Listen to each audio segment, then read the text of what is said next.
الله وبركاته. إن الحمد لله نحمده ونستعينه ونستغفره ونعوذ بالله من شرور أنفسنا ومن سيئات أعمالنا. من يهد الله فلا مضل له ومن يضلل فلا هادي له. ونشهد أن سيدنا وحبيبنا ومولانا محمدا عبده ورسوله الذي أرسله الله تعالى بالحق بشيرا ونذيرا وداعيا إلى الله بإذنه وسراجا وقمرا منيرا. أما بعد فقد قال الله تعالى في كلامه المجيد والفرقانه الحميد: أعوذ بالله من الشيطان الرجيم. بسم الله الرحمن الرحيم. قل يا عبادي الذين أسرفوا على أنفسهم لا تقنطوا من رحمة الله إن الله يغفر الذنوب جميعا. وقال تعالى في آيات أخرى: إن الله وملائكته يصلون على النبي يا أيها الذين آمنوا صلوا عليه وسلموا تسليما. اللهم صل على سيدنا مولانا محمد وعلى آل سيدنا مولانا محمد. ও মদিনার বুলবুলি, ও মদিনার বুলবুলি, তোমায় বলি। দিন কাটে আর রাত কাটে, দিন কাটে আর রাত কাটে, শুধু সুরের প্রেম তুলি, শুধু সুরের প্রেম তুলি। আল্লাহুম্মা সাল্লি আলা সাইয়্যিদিনা মাওলানা মুহাম্মদ وعلى آل سيدنا مولانا محمد। যে ফুল যুগ যুগান্তরে খুশবু ছড়ায়, যে ফুল যুগ যুগান্তরে খুশবু ছড়ায়, এঁকেছি সে ফুল মোরা মনেরই কাবায়, যে ফুল যুগ যুগান্তরে খুশবু ছড়ায়। আল্লাহুম্মা সাল্লি আলা সাইয়্যিদিনা মাওলানা মুহাম্মদ وعلى آل سيدنا مولانا محمد। नहीं दो जहां में मिसाले मुहम्मद, जमाले खुदा है कमाले मुहम्मद। नहीं दो जहां में मिसाले मुहम्मद, जमाले खुदा है कमाले मुहम्मद। अल्लाहुम्मा صل على سيدنا مولانا محمد وعلى آل سيدنا مولانا محمد মুআজ্জাজ হাযরিন মুসাল্লিয়ান কিরাম রব্বানি আযম পর্দার অন্তরায় আমার সম্মানিত শ্রদ্ধেয় মা এবং বোনেরা, আলোচনার শুরুতে আবারও সালাম নিবেদন করছি। আসসালামু আলাইকুম ওয়া রাহমাতুল্লাহি ওয়া বারাকাতুহু। খুতবার শুরুতে শুকরিয়া জ্ঞাপন করছি মহান রব্বুল ইজ্জা ওয়াল জালালের দরবারে, যিনি আমার মতো একজন নগণ্য আল্লাহর গোলামকে সুস্থ রেখে সবল রেখে আল্লাহর ঘর মসজিদ পর্যন্ত আসার বসার, কোরআন এবং হাদিস থেকে কিছু আলোচনা শ্রবণ করার এবং বলার তৌফিক এনায়েত করেছেন। তার শেখানো ভাষায় শরীরের শক্তপণ ভালোবাসা, শরীরের শক্তপণ শক্তি গলার মাছ বরাবর এনে আমরা একবার কালিমা তাশাহুদ আদায় করছি। সকলে একযোগে করছি আলহামদুলিল্লাহ। সাথে সাথে দরুদ ও সালাম পেশ করছি বিশ্ব সভার সভাপতি, মানবতার একমাত্র মুক্তির দূত, শান্তির একমাত্র কাণ্ডারি, শান্তির একমাত্র পয়গাম আহমদে মুজতবা মুহাম্মদ মুস্তফা মুহাম্মদ আরবি মুহাম্মদুর রাসূলুল্লাহ সাল্লাল্লাহু আলাইহি ওয়াসাল্লাম। সম্মানিত হাজরিন, খুতবার শুরুতে কোরআনুল কারীমের একটি ছোট্ট আয়াতে কারিমা তেলাওয়াত করেছি। উক্ত আয়াতে কারিমায় মহান আল্লাহ তাআলা আল্লাহর হাবিব সাল্লাল্লাহু আলাইহি ওয়াসাল্লামকে সম্বোধন করে আল্লাহ তাআলা বলছেন, কুল ইয়া ইবাদিয়াল্লাযীনা আসরাফু আলা আনফুসিহিম লা তাকনাতু মির রাহমাতিল্লাহ ইন্নাল্লাহা ইয়াগফিরুয যুনুবা জামিআ। অত্র আয়াতে কারিমা এটি সূরাতুজ জুমারের 53 নম্বর আয়াত। মুআজ্জাজ হাজরিন, আল্লাহ তাআলা আমাদেরকে সৃষ্টি করেছেন, এই দুনিয়াতে আল্লাহ তাআলা আমাদেরকে পাঠিয়েছেন এক মহৎ উদ্দেশ্য নিয়ে।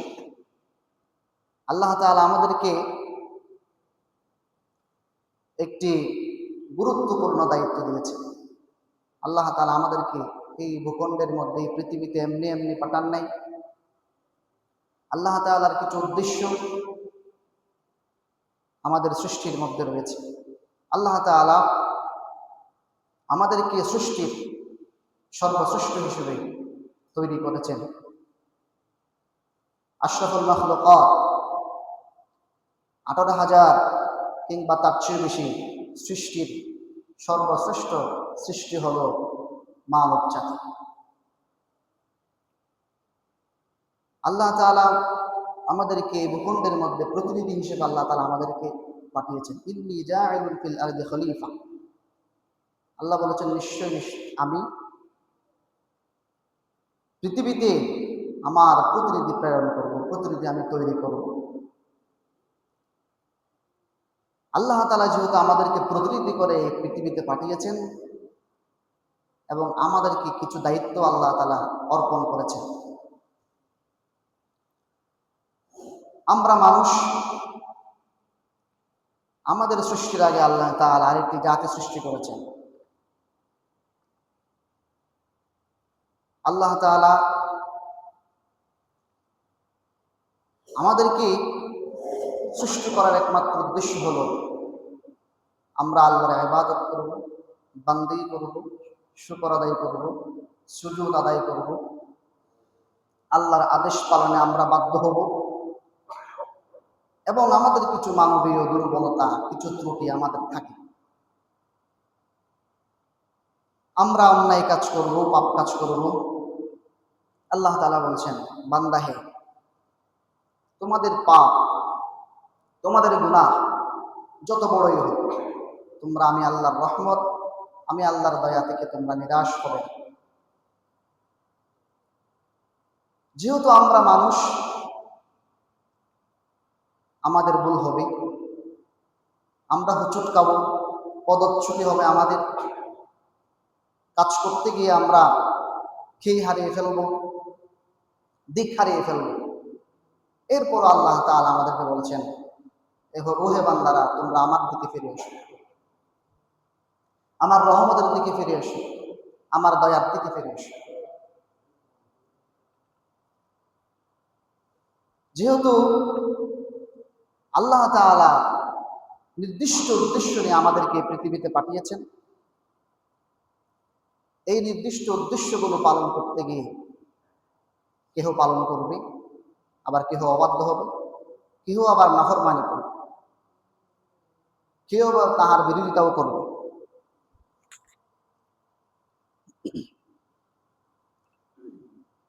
আমরা এই পৃথিবীতে চলতে, উঠতে, ফিরতে, বসতে, শয়নে স্বপনে, সদা সর্বদা এমন কোনো সময় নেই, এমন কোনো জায়গা নেই যে মুহূর্তে আমাদের গুনাহ হচ্ছে না, যে মুহূর্তে আমরা পাপ কাজে লিপ্ত হচ্ছি। আমরা এমন সময়ে এসে পড়েছি যেই সময়ে আপনি যেদিকে তাকান, যেই কাজ করুন, গুনাহ আমাদেরকে চতুর্দিক দিয়ে ঘিরে ফেলেছে। পাপ আমাদেরকে ছাড়তে চায় না। আমরা যদিও গর্হিত কাজ করি, তারপরেও আল্লাহ তাআলা আমাদেরকে তার রহমত, তার দয়া, তার ক্ষমা থেকে আল্লাহ তাআলা আমাদেরকে বলেছেন, তোমরা আমার রহমত, আমার ক্ষমা থেকে তোমরা নিরাশ হইও না, চিন্তিত হইও না।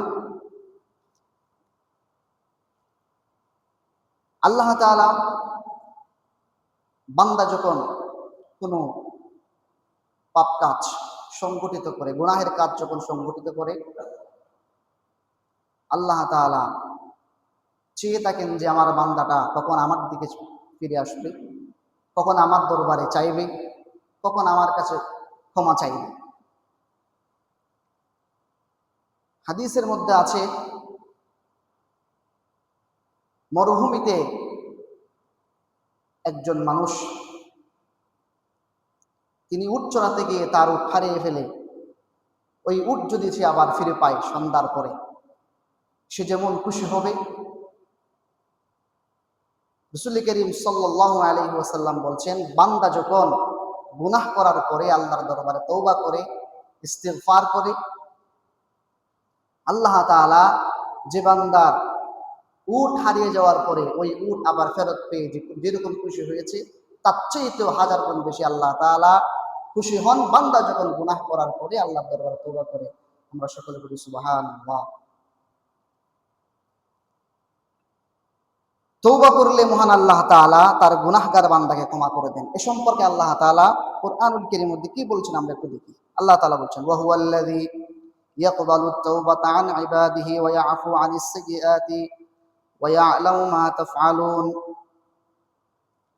আল্লাহ বলছেন, তিনি তার বান্দাদের তওবা কবুল করেন। তিনি মানে হলো আল্লাহ। আল্লাহ তাআলাই কেবলমাত্র তওবা কবুলকারী, তওবা গ্রহণকারী। আমরা একমাত্র তওবা করব আল্লাহর কাছে, আমরা একমাত্র চাইবো আল্লাহর কাছে। পৃথিবীতে অন্য কোনো মাধ্যম, অন্য কোনো জায়গায় চাওয়া যাবে না। যদি আল্লাহ তাআলা ব্যতীত অন্য কোনো কারো নামে যদি আমরা চাই, সেটা হয়ে যাবে শিরক। তাইলে এই শিরক এটা মারাত্মক। প্রায়শ বলি আমি, আল্লাহ তাআলা সমস্ত গুনাহ মাফ করে দিবেন আল্লাহর ইচ্ছায়, এই শিরকের গুনাহ আল্লাহ তাআলা ক্ষমা করবেন না। এজন্য আল্লাহর সাথে কাউকে অংশীদারিত্ব করা যাবে না। আল্লাহ তাআলার একত্ববাদের সাথে, আল্লাহ তাআলার একত্বের সাথে দ্বিতীয় কোনো যুগল শব্দ চয়ন করা যাবে না। তাহলে আল্লাহ তাআলা আমাদের তওবা কবুল করবেন এবং আল্লাহ তাআলা আমাদেরকে আন ইবাদিহি ওয়া ইয়াফু আনিস সাইয়্যাত, এবং আমাদের গুনাহসমূহ, আমাদের পাপকাজসমূহ, আমাদের পাপসমূহ আল্লাহ তাআলা ক্ষমা করবেন। আর আমরা যা কিছু করি সেটা আমরা জেনে করি, না জেনে করি, শয়নে করি, স্বপনে করি, জাগ্রত, ঘুমন্ত, সমস্ত অবস্থায় সর্বাবস্থায় আল্লাহ তাআলা আমাদেরকে নজরের উপর রেখেছেন। আল্লাহ বলছেন তোমরা যা কিছু করো সবকিছু আমি আল্লাহ তাআলা জানি। আমি আল্লাহ তাআলার নজর থেকে, দৃষ্টি থেকে তোমরা বিচ্যুতি নও, পাশ নও। আল্লাহ তাআলা আমরা যে সমস্ত কাজগুলো করি সব কাজগুলো রেকর্ডেড। আল্লাহ তাআলা কোরআনের মধ্যে বলছেন কিরামান কাতিবিনা ইয়ালামুনা মা তাফআলুন, বান্দা হে তোমরা যা কিছু করো না কেন, মনে করেছো আমি আল্লাহ তাআলা সেগুলো দেখতে পাই না, মনে করেছো আমি আল্লাহ তাআলা ওই সমস্ত কাজগুলো আমি পর্যবেক্ষণ করি না। বান্দা হে, আমি তোমার দুই কাঁধের মধ্যে দুইজন ফেরেশতা নিযুক্ত করেছি। ওই দুইজন ফেরেশতা তোমাদের ভালো এবং মন্দের আমলগুলো লিপিবদ্ধ করেন আর রেকর্ডেড করেন। আমরা যা কিছু করি, যে সমস্ত কাজগুলো করি, জর্রা পরিমাণ ভালো করলেও, জর্রা পরিমাণ খারাপ কাজ করলেও, এগুলো ফেরেশতা নোটেড করে রাখছেন। কাল কিয়ামতের ময়দানে এগুলো আমাদের সামনে পেশ করা হবে। এই আমলনামা আমাদের সামনে পেশ করা হবে। জর্রা পরিমাণ কাজ করেছি ভালো কাজ, সেটাও লিপিবদ্ধ হয়ে গিয়েছে। জর্রা পরিমাণ মন্দ কাজ করেছি, সেটাও আমি আল্লাহ লিপিবদ্ধ করেছি, রেকর্ডেড করেছি। কাল কিয়ামতের ময়দানে যখন আমাদের আমলনামা যখন আমাদেরকে দেওয়া হবে, সেদিন আমরা বিস্মিত হয়ে যাব, তাজ্জুব হয়ে যাব। আমরা আল্লাহ তাআলা পুঙ্খানুপুঙ্খ রূপে আমাদের হায়াতে জিন্দেগির 1 সেকেন্ডকে 1000 ভাগ করে 1 ভাগের হিসেবে আল্লাহ তাআলা ওই আমলনামার মধ্যে লিপিবদ্ধ করেছেন। কোথাও যাওয়ার সুযোগ নেই, সেদিন মিথ্যা বলার কোনো সুযোগ থাকবে না। মিথ্যার যখন আপনি আশ্রয় নেবেন, মুনাফিকরা যখন মিথ্যার আশ্রয় নেবে, আল্লাহ তাআলা সকলের সামনে সেদিন আমাদের সমস্ত কৃতকার্যগুলো, কার্যকলাপগুলো আল্লাহ তাআলা এভাবে রেকর্ড করে জাতির সামনে দেখিয়ে দিবেন। সেদিন মুখ লজ্জা আপনি কোথায় যাবেন? লক্ষ লক্ষ কোটি কোটি মিলিয়ন বিলিয়ন মানুষের সামনে সেদিন আমার আপনার অপরাধগুলো, আমার আপনার খারাপ কাজগুলো, ভালো কাজগুলো আল্লাহ তাআলা প্রকাশ করবে। এই জন্য আমরা যা কিছু করি কেবলমাত্র স্মরণ করতে হবে, দুনিয়াতে পৃথিবীতে কেউ না দেখলেও আল্লাহ তাআলা দেখছেন, আল্লাহ তাআলা পর্যবেক্ষণ করছেন। আপনি কাউকে জুলুম করছেন, কারো উপর অন্যায়ভাবে কোনো কিছু চাপিয়ে দিচ্ছেন, কাউকে অহেতুকভাবে আপনি গালিগালাজ করছেন, সেটাও আল্লাহ তাআলা পর্যবেক্ষণ করছেন। আপনি 4 দেওয়ালের রুমের আবদ্ধ ঘরের মধ্যে আপনি পাপ কাজ করছেন, সেটাও আল্লাহ তাআলা আল্লাহর নজরের মধ্যে রেখেছেন। কোথাও যাওয়ার সুযোগ নেই। রাসূল করিম সাল্লাল্লাহু আলাইহি ওয়াসাল্লামের দোয়ার বদৌলতে আল্লাহ তাআলা, আমি প্রায়শই বলি, আল্লাহর হাবিব সাল্লাল্লাহু আলাইহি ওয়াসাল্লামের দোয়ার বদৌলতে, আল্লাহর কাছে জিম্মাদারি দেওয়ার কারণে আল্লাহ তাআলা আমাদেরকে সাথে সাথে আযাব এবং গজব দেন। এই আযাব এবং গজব যেগুলো আল্লাহ তাআলা আমাদেরকে দেন, এগুলো আমাদের পরীক্ষার জন্য, শিক্ষার জন্য আল্লাহ তাআলা আমাদেরকে দেন। এরপরেও আল্লাহ তাআলা আমাদেরকে বলছেন, বান্দা হে, তোমরা আমি আল্লাহর রহমত, আমি আল্লাহর দয়া থেকে তোমরা নিরাশ হইও না। গুনাহ করেছো, আমার দিকে ফিরে আসো। গুনাহ করেছো, আমার দিকে ফিরে আসো।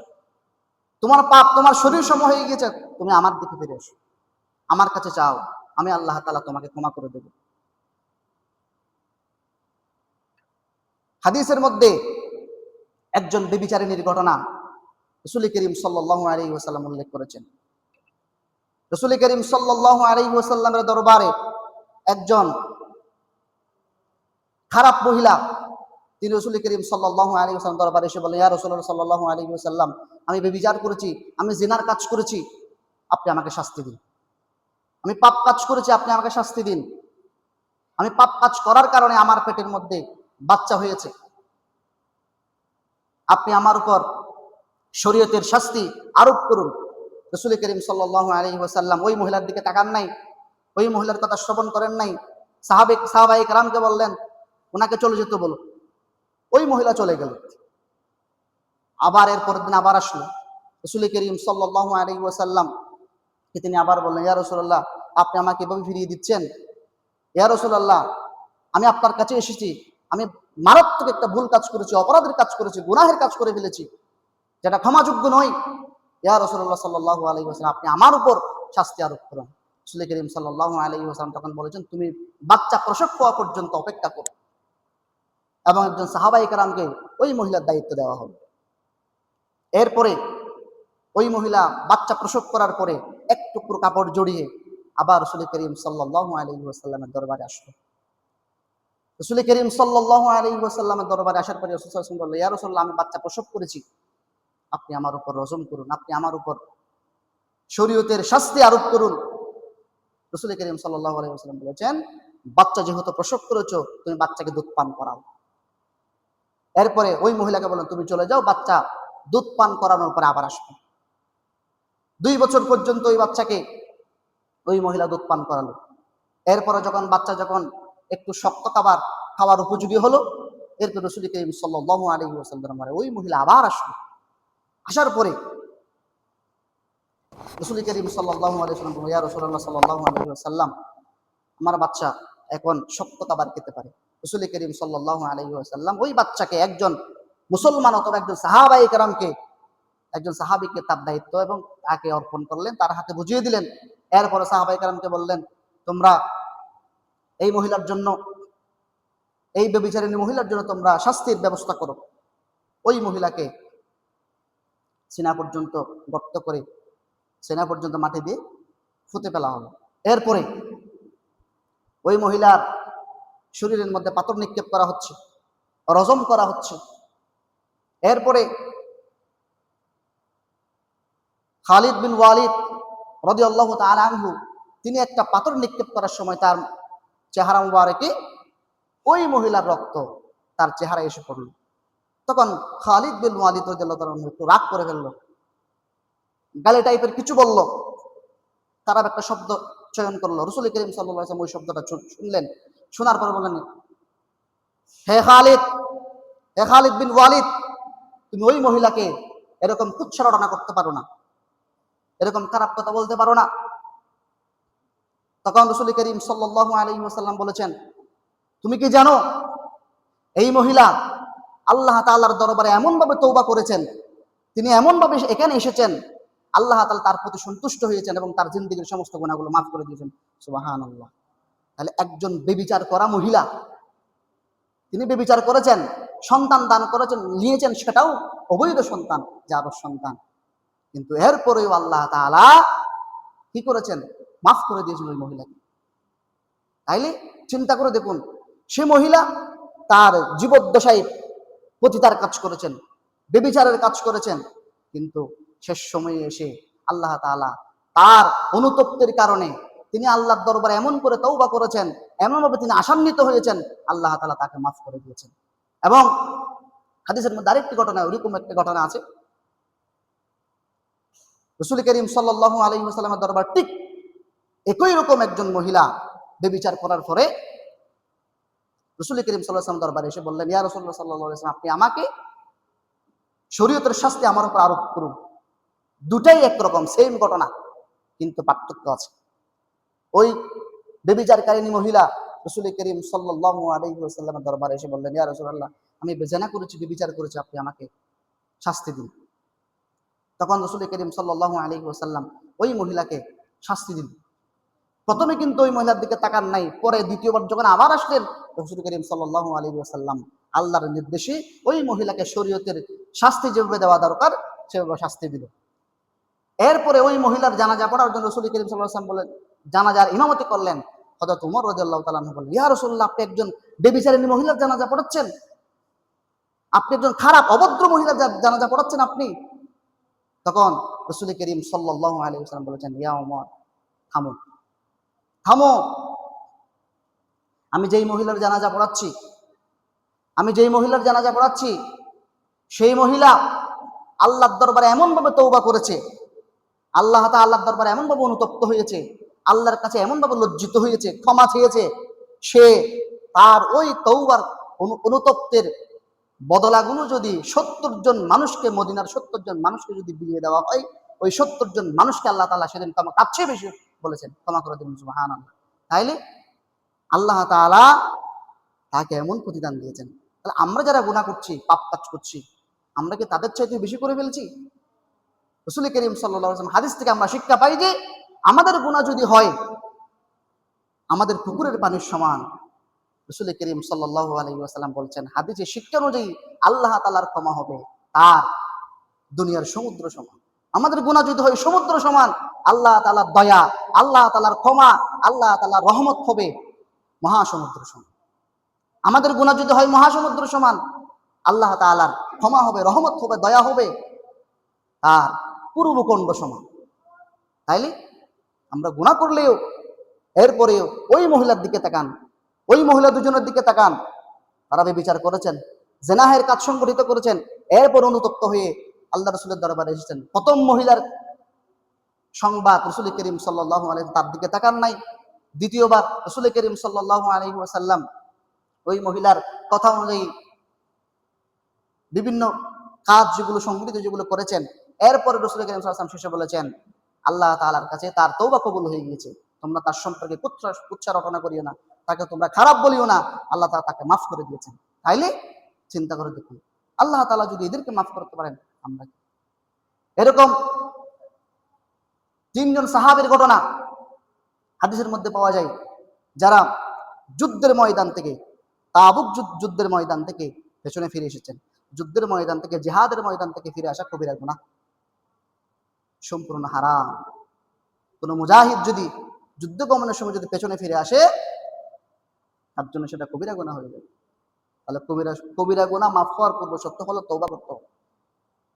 তওবা করতে হবে, আল্লাহর দরবারে আপনাকে অনুতপ্ত হতে হবে। তাহলে তওবা করার জন্য তিনটা শর্ত। তওবা আমরা কেমন করে করব? শুধু আস্তাগফিরুল্লাহ বলে দুই গালে দুইটা তাপ্পর গেলে হয়ে যাবে? কোনো কাজ করে আস্তাগফিরুল্লাহ, ঠিক আছে, মাফ না হবে না। এমনি দুই গালে দুইটা তাপ্পর গেলে মাফ হবে না। আল্লাহর দরবারে পাপ কাজ সংগঠিত করে ফেলেছি, গুনাহ করে ফেলেছি, জুলুম করেছি, আমরা আল্লাহর দরবারে নমনীয় হয়ে, ভদ্র হয়ে আল্লাহর দরবারে যাই নামাজ বিছিয়ে দুহাত তুলে এক ফোঁটা চোখের পানি ফেলে আপনি প্রথমে আল্লাহকে বলবেন, আল্লাহ আমি গুনাহ করেছি। গুনাহকে আপনাকে স্বীকার করতে হবে। আপনি যে গুনাহের কাজ করেছেন আপনাকে সেটা স্বীকার করতে হবে, স্বীকারোক্তি দিতে হবে, আল্লাহ আমি গুনাহ করেছি, আমি আমার উপর জুলুম করেছি, অন্যায় করেছি। আল্লাহ আল্লাহ আমি আপনাকে ওয়াদা দিচ্ছি আমি দ্বিতীয়বার এই গুনাহ করব না। আপনি যে গুনাহ করবেন না সেটাই ওয়াদা দিতে হবে আল্লাহ। এরপরে আপনাকে আল্লাহর প্রতি পূর্ণ আস্থা রাখতে হবে, আল্লাহ তাআলা যে আপনাকে মাফ করে দিবেন। তাহলে এভাবে বলে আল্লাহর দরবারে বলবেন, আল্লাহ আমি গুনাহ করেছি, বড় ভয়ঙ্কর অপরাধ করে ফেলেছি। আল্লাহ আল্লাহ আপনি যদি মাফ না করেন আমরা ধ্বংস হয়ে যাব। আল্লাহ আমি ধ্বংস হয়ে যাব। আল্লাহ আপনি তো রহমান, আপনি তো রহিম, আপনি আমার পাপ কাজগুলো ক্ষমা করে দিন। অবশ্যই যদি আপনার ভিতরে যদি ইখলাস থাকে, একনিষ্ঠতা থাকে, আর যদি এক ফোঁটা চোখের পানি ফেলতে পারেন, আল্লাহ তাআলা আপনার তওবা কবুল করবেন। রাসূল করিম সাল্লাল্লাহু আলাইহি ওয়াসাল্লাম বলেছেন, 2 ফোঁটা পানি আল্লাহর কাছে সবচাইতে বেশি প্রিয়। 2 ফোঁটা পানি আল্লাহর কাছে সবচাইতে বেশি প্রিয়। এক ফোঁটা হলো জিহাদের ময়দানে শহীদের রক্ত, আর আরেক ফোঁটা হলো বান্দা অনুতপ্ত হয়ে, বান্দা যখন গুনাহের কাজ করে তারপরে যখন সেই আল্লাহর দরবারে গিয়ে এক ফোঁটা যখন চোখের অশ্রু ফেলে, আল্লাহর দরবারে সেটা বেশি প্রিয় হয়ে যায়। ওই চোখের ফোঁটা পানি জমিনে না পড়ার আগে আল্লাহ তাআলা ওই বান্দার গুনাহগুলো মাফ করে দেন, সুবহানাল্লাহ। তাইলে আপনি অন্ততপক্ষে যদি আপনার কলব যদি একেবারে মরে যায়, শক্ত হয়ে গেছে, কান্না আসতেছে না, এরপরও আল্লাহর দরবারে যখন চাইবেন একটু কান্না ভাব নিয়ে চাইবেন, আল্লাহ তাআলা হয়তো ইচ্ছে করে আপনার, যদি আল্লাহ তাআলা ইচ্ছে করেন আপনার তওবা, আপনার চাওয়া আল্লাহ তাআলা কবুল করবেন। যে কথা বলতে চেয়েছিলাম, 3 জন সাহাবী তারা যুদ্ধের ময়দান থেকে ফিরে এসেছেন। ফিরে আসার পরে তারা রাসূল করিম সাল্লাল্লাহু আলাইহি ওয়াসাল্লাম যখন যুদ্ধের স্থানে পৌঁছেছেন, তখন ওই 3 জন সাহাবীকে খুঁজলেন, তখন তাদেরকে পাচ্ছে না। বললেন, অমুক অমুক অমুক, এরা কই? তখন একজন সাহাবী বললেন, ইয়া রাসূলুল্লাহ, তাদেরকে তাদের ধন সম্পদ, তাদেরকে তাদের অলংকার এবং বাহনগুলো তাদেরকে গ্রাস করে ফেলেছে। তখন সাহাবী মুআয ইবনে জাবাল বললেন, তুমি খারাপ কথা বলিও না, আমরা তাদের সম্পর্কে এরকম খারাপ কোন কিছু শুনি নাই, তারা ভালো। এরপর রাসূল করিম সাল্লাল্লাহু আলাইহি ওয়াসাল্লাম যুদ্ধ শেষ করে মদিনায় ফিরে আসলেন। ফিরে আসার পর যে 3 জন সাহাবী যুদ্ধের ময়দান থেকে পলায়ন করেছেন, পেছনে ফিরে এসেছেন, তাদের খোঁজখবর নিচ্ছেন।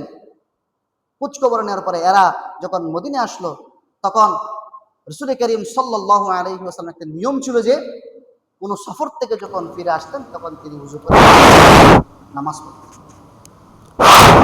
এটা একটা শিক্ষা। আমরা যখন কোথাও সফর করতে যাব, সফর করে যখন আমরা বাড়িতে আসবো, আমরা দুই রাকাত নফল নামাজ আদায় করব।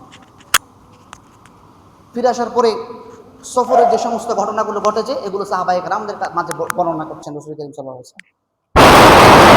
হ্যালো, একজন সাহাবী যিনি যুদ্ধের ময়দান থেকে পলায়ন করেছেন, তিনি এসে রাসূল করিম সাল্লাল্লাহু আলাইহি ওয়াসাল্লাম বলেছেন, ইয়া রাসূলুল্লাহ, আমি যুদ্ধের ময়দান থেকে ফিরে এসেছি, আমাকে শয়তান ওয়াসওয়াসা দিয়েছে, আমার সম্পদ আমাকে গ্রাস করেছে, আমার বাহন আমাকে গ্রাস করেছে, কিন্তু আমি সবল ছিলাম, সুস্থ ছিলাম, এরপরেও আমি ফিরে এসেছি, সেটা আমি জানি, জানার পরে আমি ফিরে এসেছি।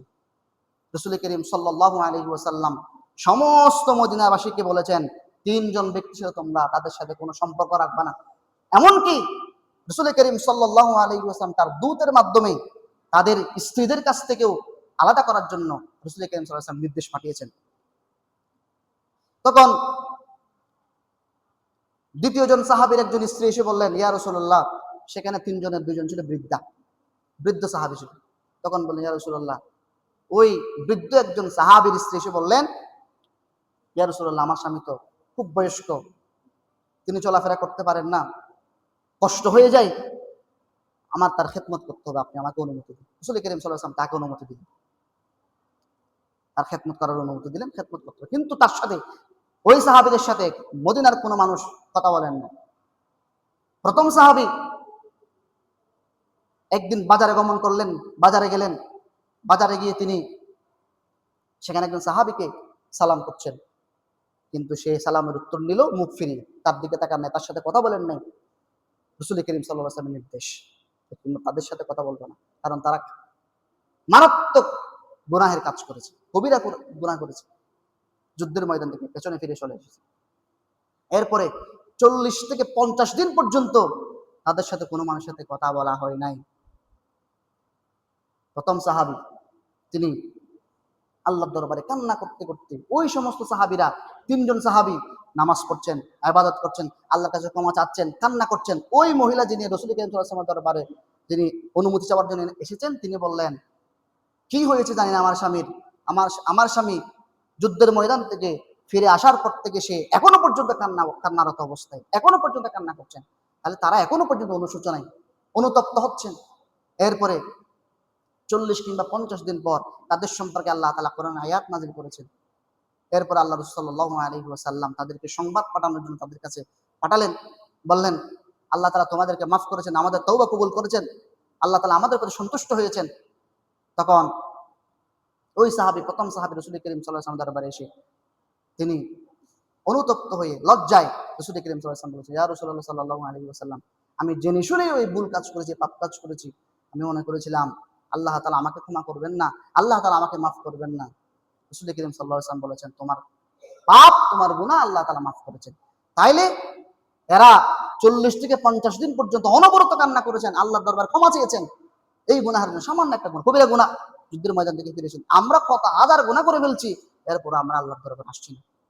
মনের অজান্তে কত গুনাহ হয়ে যাচ্ছে আমাদের, মনের অজান্তে কত গুনাহ হয়ে যাচ্ছে। শায়ের বলেছেন, পৃথিবী না জানো আমি তো জানি, আমি কি পাপ করেছি হায়, আমার পাপের করলে শাস্তি, বাঁচার আমার নাই উপায়, দয়াময় প্রভু মাফ করো আমায়, মাফ করো আমায়, জেনে না জেনে কত যে আমি করেছি পাপ, কতবার জিত করেছি তওবা, কতবার অনুতাপ, দুদিনে আবার সব ভুলে গিয়ে, দুদিনে আবার সব ভুলে গিয়ে মজে গেছি দুনিয়ায়, মাফ করো আমায়।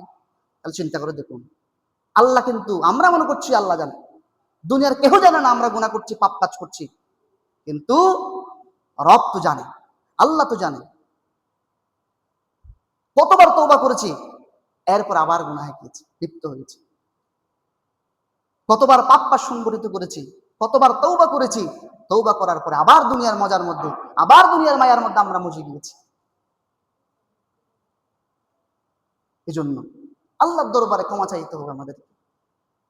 আমরা তো মানুষ, আমরা গুনাহ করব, আমরা ফেরেশতা নই, আমাদের অন্যায় হবে, আমাদের পাপ কাজ হবে, কিন্তু আমরা যদি দাম্ভিক হয়ে, অহংকার হয়ে, যদি ফেরাউনদের মতো, নমরুদের মতো যদি আমরা যদি দাম্ভিকতা দেখিয়ে যদি বসে থাকি, আল্লাহর দরবারে ক্ষমা না চাই, তাদের মতো আমাদের জিল্লতের সাথে বিদায় নিতে হবে।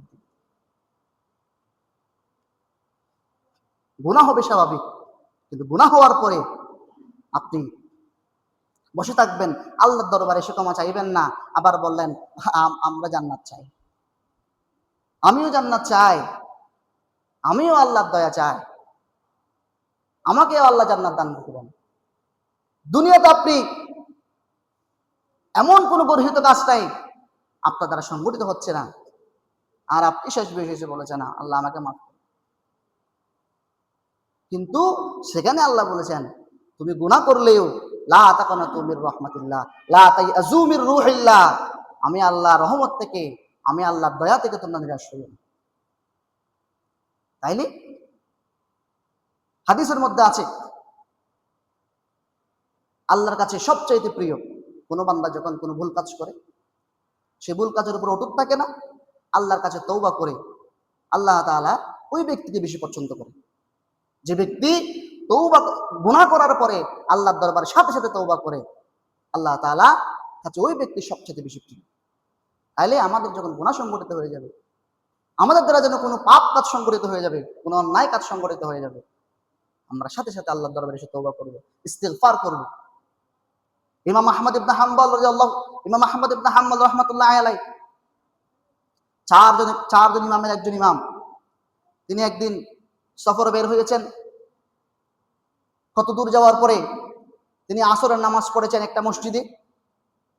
ওই মসজিদে আসর নামাজ পড়ার পরে কিছুক্ষণ বসলেন, ওখানে মাগরিবের নামাজ পড়লেন, মাগরিবের নামাজ শেষে ইশারের নামাজ পড়লেন, এশার নামাজ শেষে ওই মসজিদের ইমামকে বললেন, ও ভাই, আজকে কি আমি আপনার এই মসজিদে একটু মেহমান হতে পারবো?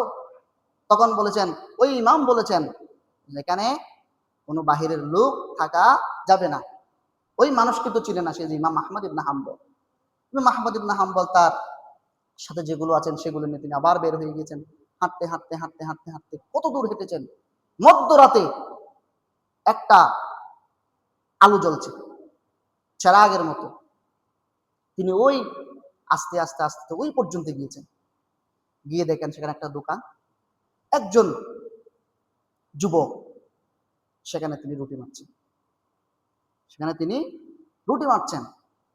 তখন সালাম করলেন, সালাম করার পরে তার সাথে কুশল বিনিময় করার পরে বললেন, ও ভাই, আমি কি আপনার কাছে আজকে রাতটা এখানে একটা মেহমান হতে পারবো? তখন বললেন, অবশ্যই, আসুন আসুন বসুন। সাদরে গ্রহণ করলেন ওই যুবকটা। গ্রহণ করার পরে তাকে বসালেন এবং সে যে রুটি মারছেন সেখান থেকে একটা রুটি ইমাম আহমদ ইবনে হাম্বলকে দিলেন। ওই যুবকটা একটা রুটি মারছেন, আস্তাগফিরুল্লাহ, একটা রুটি বেলছেন, মানে মেলুন দিয়ে আর কি ইয়া করতেছেন, তখন আস্তাগফিরুল্লাহ।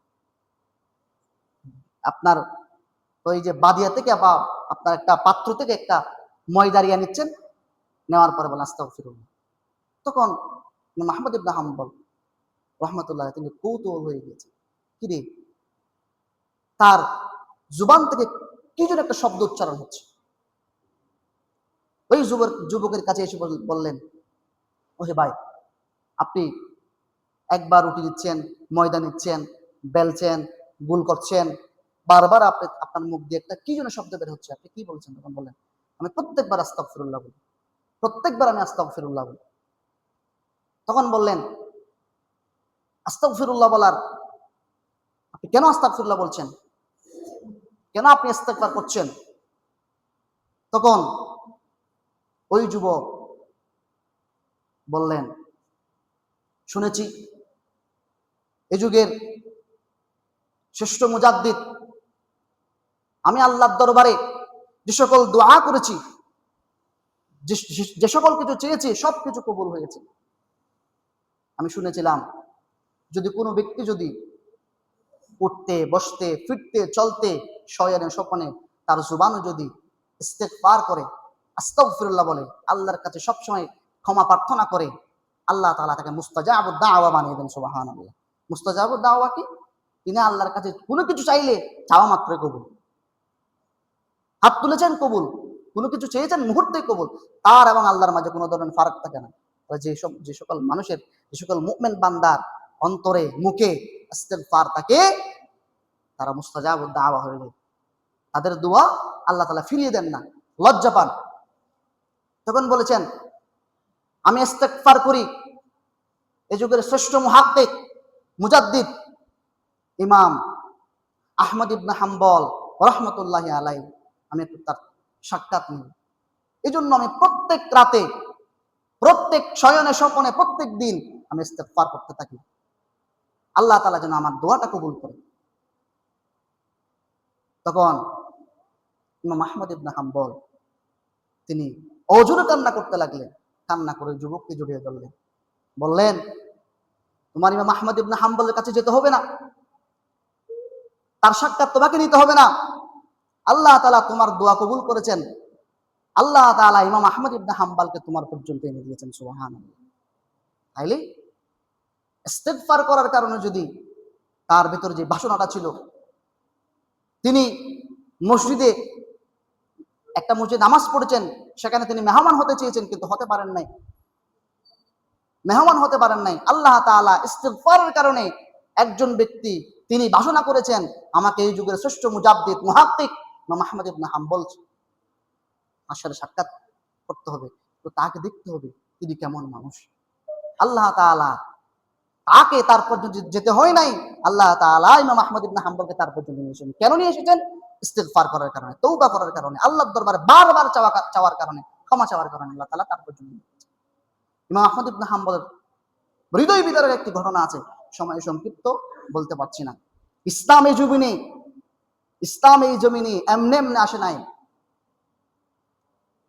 সাহাবায়ে কেরাম, তাবেঈন, তবে তাবেঈনদের রক্তের বিনিময়ে ইসলাম এই জন্য প্রতিষ্ঠিত হয়েছে। আমরা এমনি এমনি দাওয়াতি কাজ, নামাজ, বিশ্বের বহু দেশে যাদেরকে আমরা সাপোর্ট করি, আর্জেন্টিনা, ব্রাজিল, সেখানে প্রকাশ্যে আজান দিতে পারে না। চিন্তা করে দেখেছেন? স্পেন 800 বছর পর্যন্ত সেখানে মুসলমানরা শাসন করেছিল, কিন্তু অনেক বছর পর্যন্ত, আজকে প্রায় 200 বছর পর্যন্ত সেখানে আযান নিষিদ্ধ ছিল। প্রকাশ্যে আল্লাহর ধ্বনি দেওয়া সেটা নিষিদ্ধ ছিল। এখন আবার নতুন করে তারা আইন করেছে, তারা মুসলমানদেরকে জায়গা করে দিচ্ছে। আমরা যাদেরকে সাপোর্ট করি, আর্জেন্টিনা, ব্রাজিল, সেখানে কোনো মানুষ যদি, কোনো মুসলমান যদি প্রকাশ্যে যদি আযান দেয়, আল্লাহর ধ্বনি যদি উচ্চারণ করে, আল্লাহু আকবার যদি বলে, তাকে হত্যা, সরাসরি তাকে রাষ্ট্রদ্রোহিতার মামলা দিয়ে হত্যা করে ফেলবে। আমরা যে কত সুন্দর, কত সুশ্রী পরিবেশে, কত আরাম এসে আমরা ইবাদত করতে পারছি, এরপরেও আমরা অনুতপ্ত নই। ফিলিস্তিনের দিকে তাকান, তাদের দিকে তাকান, তারা কি অবস্থায় আছে? তারা আল্লাহকে ছেড়ে দিতে পারছে? মসজিদে ঢুকলে, রমজানে তারাবি পড়লে সেখানে গুলি করে, ব্রাশ ফায়ার করে মেরে ফেলতেছেন। আমরা তো তাদের চেয়ে হাজার হাজার কোটি কোটি গুণ ভালো আছি, এরপরেও আমরা অনুতপ্ত নই। আল্লাহ শুকরিয়া আদায় আমরা করি না। আমরা আল্লাহর দরবারে আসতে চাই না, তাদের কাছ থেকে আমরা শিক্ষা নিই না। আল্লাহ চাইলে আমাদেরকে পারেন না এরকম শাস্তি দিতে, আযাব দিতে পারেন না? আমাদেরকে পারেন, আমরাও তো মুসলমান রাষ্ট্র, আমাদের দেশেও তো প্রায় 90% মুসলমান, 92% মুসলমান। চাইলে তারাও আমাদের উপর আক্রমণ করতে পারে। হ্যাঁ, কোনো না কোনো সময় আমাদের উপর আক্রমণ হবে। হ্যাঁ, হেলে দুলে কাটাই দিচ্ছেন, সময় আসবে আমাদের উপরও তারা দাবিত হবে। আমাদেরকে মারবে, আমাদের প্রতিবেশী দিয়ে মারবে তারা, আমাদের যারা আমাদের সাথে চলাফেরা করছেন, বন্ধুসুলভ আচরণ করছেন, এদের দিয়ে আমাদেরকে মারাবে। সময় বেশি দূর নয়, সময় খুব ঘনিয়ে আসছে।